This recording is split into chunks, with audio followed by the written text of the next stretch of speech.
भगवान का सत्संग, भगवान की कथा दुख नहीं खत्म करती, पर ताकत देती है, शक्ति देती है। कल महाभारत की कथा सुनी आपने, बताओ पांडवों के जीवन में कम दुख थे क्या? कितने दुख थे, लेकिन कृष्ण संग खड़े थे तो उन्हें पता था कोई बात नहीं, यही युद्ध जिताएंगे, जैसा तुमको करना करो। भगवान पे छोड़ दिया, और भगवान पे जब छोड़ा तो देखो भगवान ने क्या राजनीति बनाई। कृष्ण से बड़ा संसार में आज तक कोई राजनीतिज्ञ नहीं हुआ है। इतने बड़े राजनीति से चले पूरे महाभारत के युद्ध में, गलत नहीं किया कुछ भी, लेकिन अपनी बुद्धिमत्ता से, अपने चातुर्य से पूरे युद्ध को एक तरफा 5 पांडवों के पक्ष में ले आए। ऐसा इतिहास में आज तक नहीं हुआ। जब भी दो गुटों का युद्ध हुआ तो बराबरी में हुआ, यहां कोई बराबरी नहीं थी। कौरवों के पास नारायणी सेना थी और पांडव बेचारे अकेले। पर कृष्ण ने कहा मैं हूं तुम्हारे खेमे में और मैं अकेला ही सब पे भारी हूं, मैं अकेला ही काफी, मुझे किसी सेना की और फौज की जरूरत नहीं है। कृष्ण जहां खड़े हो जाएं लाइन वहीं से, बोलिए ना, बोल दो ने प्यारे प्यारे मुखड़े से, कृष्ण जहां खड़े हो जाएं भैया लाइन क्या, दुनिया ही वहीं से चालू होती है, सब कुछ ही वहीं से शुरू होता है। अब जब ये खड़े ही हो गए पांडवों के पक्ष में तो मजाल है किसी के हरा दे, आंख उठा दे। खड़े हैं, अभिमन्यु को मार दिया गया सबने मिल करके। श्री कृष्ण ने, अर्जुन ने कहा अब मैं मेरे पुत्र को मारा, और वो भी उसका मूल कारण जयद्रथ था। जयद्रथ ने रास्ता रोके रखा, भीम को भीतर जाने नहीं दिया, इसलिए इसके कारण मैं अर्जुन प्रतिज्ञा करता हूं कि कल सूर्यास्त से पहले पहले मैं अर्जुन जयद्रथ को मार डालूंगा, और अगर मैं ये नहीं कर पाया तो मैं सबके सामने अग्नि समाधि ले लूंगा। अब बस इतना सही तो करना था, सूर्यास्त से पहले पहले जयद्रथ को बचा के रखना था। दुर्योधन ने ऐसी योजना बनाई, सारी जितनी भी सेना, जितनी भी सिक्योरिटी सब जयद्रथ की सुरक्षा में लगा दी। बोले पहुंच न जाए बस अर्जुन, कुछ भी हो जाए भाई, इतना सा शाम तक रोक लो उसे। सारी सेना लग गई। अर्जुन आए, अर्जुन ने युद्ध चालू किया सुबह से, और युद्ध करते करते करते सबको हराते आगे बढ़ रहे हैं, कोशिश कर रहे हैं, पर इतनी भारी सुरक्षा के अर्जुन भी पार नहीं कर पा रहे। देखा सुबह से मध्याह्न, मध्याह्न से संध्या, संध्या से सूर्यास्त होने का समय आ गया, और अभी तक तो अर्जुन कहीं पहुंच ही नहीं पाए। अर्जुन समझ गए कि आज तो हम गए, और जब गए तो कुछ करना नहीं, बस ऐसे कृष्ण की ओर देखा। ठाकुर जी बोले, और जैसे भगवान ने कमान संभाली, भगवान ने नजर ऊपर ऐसे दृष्टि करी, दृष्टि ऊपर जैसे श्री प्रभु की गई तो सूर्यास्त हो गया, सूर्य अस्त हो गया। और जैसे सूर्य अस्त हुआ, अब तो महाराज कौरवों में आनंद की लहर दौड़ाई। दुर्योधन नाच उठा, बोले आनंद आ गया, मजा आ गया, कुछ करना भी नहीं पड़ा, और अब देखो खुद मरेगा, ये खुद अग्नि समाधि लेगा। और जयद्रथ खुश, दुर्योधन खुश, और जैसे बिल में से चूहा निकल आता ना, वैसे जहां छुपा था वहां से दुर्योधन उसे पकड़ करके बाहर ले आया जयद्रथ को। बोले आज अब हो गया काम, अब तो ये इसकी समाधि देखेंगे, अग्नि समाधि देखेंगे। दोनों आ गए बाहर, सामने आके खड़ा हो गया जयद्रथ। दुर्योधन ने कहा लो अब चलो, लगाओ भैया आग वाग लगाओ, कुछ इसकी तैयारी करो, बाण चलाओ, अग्नि प्रज्वलित करो। अर्जुन ने कहा ठीक है, हमने प्रतिज्ञा करी, हम करेंगे। और अर्जुन अग्नि समाधि लेने को तैयार हुए ही कि तभी श्री कृष्ण ने कहा रुक जा, तसल्ली रख, हम हैं ना, हम खड़े हैं ना। और भगवान ने दृष्टि करी फिर से आसमान की ओर, आकाश की ओर, और जैसे दृष्टि करी तो भैया सूर्यास्त तो हुआ नहीं था, भगवान ने बादलों को कह दिया था थोड़ी देर ढक दो सूरज को।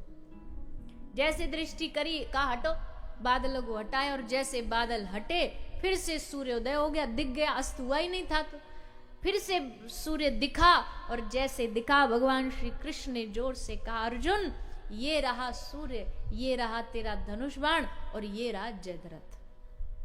तुरंत अर्जुन ने बाण निकाला और जयद्रथ का सर धड़ से अलग कर दिया। अब बताओ, जो अपने भक्त के लिए इतनी सारे प्लानिंग करने को तैयार हो, उसको कौन हरा सकता है दुनिया में। इसलिए ये सब लीला हमें बता रही हैं, हमें समझा रही हैं कि भगवान पे भरोसा रख के देखो, भगवान पर भक्ति में विश्वास रखो। तो ऐसी ही सुंदर चर्चा कर रहे हैं श्री सूत जी महाराज। 88,000 ऋषियों को सुना रहे हैं, महाभारत की चर्चा सुनाई, परीक्षित राजा की कथा बताई, कैसे एक राजा संत के गले में मरे हुए सर्प को डाल देता है। भैया ध्यान रखना एक चीज, जीवन में कभी गलती से भी किसी संत का अपराध नहीं करना। भगवान का अपराध कर लोगे तो वो चल जाएगा, भगवान तो सहज हैं, कृपालु हैं, समझ जाएंगे भैया पागल है, मंद बुद्धि है, हो गया गलती। पर अगर किसी संत का अपराध कर दोगे, किसी महापुरुष का अपराध कर दोगे, तो भगवान माफ नहीं करेंगे।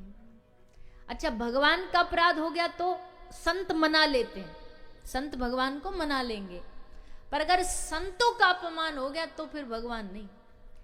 हरि रूठे गुरु ठौर है, गुरु रूठे नहीं ठौर। हरि रूठ जाएंगे तो गुरु अपना लेंगे, कोई बात नहीं बेटा तू इधर आ जा, हम बनाते, पर गुरु रूठे नहीं ठौर।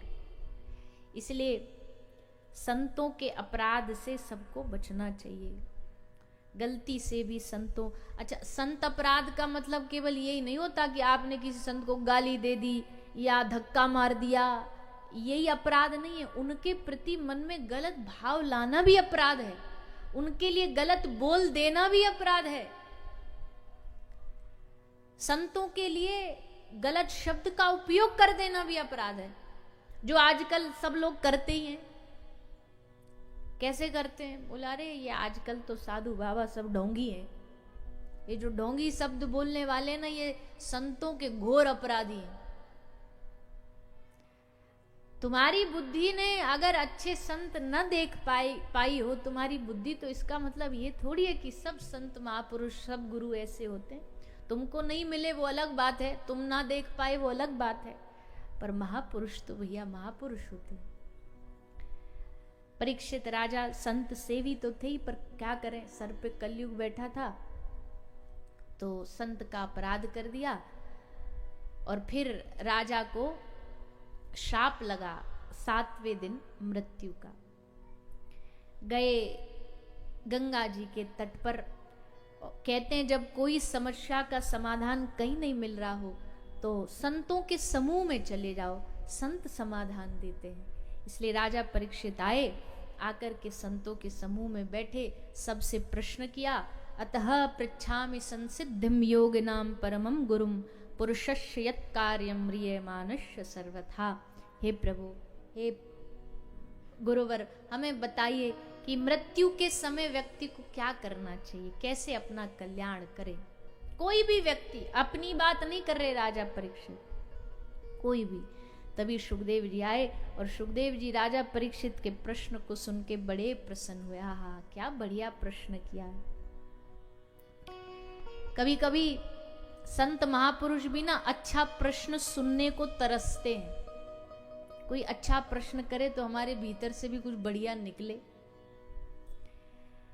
इसलिए संतों के पास जाएं तो कोई क्या पूछता है संत से, कोई पूछता है कि धनमाल कितना है। कोई संतों से क्या प्रश्न करेगा, महाराज जी हमारे जीवन में पैसा कितना आएगा, कब आएगा, ये बताइए। कोई पूछता है धनमाल कितना है, कोई पूछता है कि परिवार कितना है, कोई पूछता है व्यापार कितना है, पर भाग्यशाली है वो जो पूछता है कि मेरा भगवान से प्यार कितना है। वो बताइए महाराज, हमको तो भगवान से प्यार से मतलब है, वो कैसे बढ़ेगा उसका कोई तरीका बताइए। ये तो पूछते नहीं, इधर उधर के झंझटों में लगे रहते हैं। हम आपको बता नहीं सकते कि लोग हम तो साधु महात्मा भी नहीं, हम तो छोटे मोटे कथा गाने वाले लोग हैं। हमारे पास ऐसे आड़े टेढ़े प्रश्न लेकर के आते हैं लोग कि हमारी खोपड़ी घूम जाती है कि बताओ ये हमसे ऐसा पूछ रहे हैं। इनको ये नहीं पता कि हम कौन हैं, हम कथा गाने वाले, हमारा इन सब चीजों से क्या लेना देना। उलट सुलट कुछ भी जो मन में आ जाए वही पूछ लेते हैं। आधे से ज्यादा 20-25 तो हमारे पास कम से कम शादियों के बायोडाटा रखे होंगे। छोरी का ब्याह नहीं हो रहा, छोरा मिल जाए, लो हमारा ये बेटे का रिज्यूमे बायोडाटा है। आप तो घूमते रहते हो सबरी दुनिया में, तो कोई बढ़िया सा छोरा मिले छोरी मिले तो हमारे बच्चों के लिए बता देना। अब बताओ कथा करने जाएं कि इनके लिए बहू बेटा ढूंढने जाएं।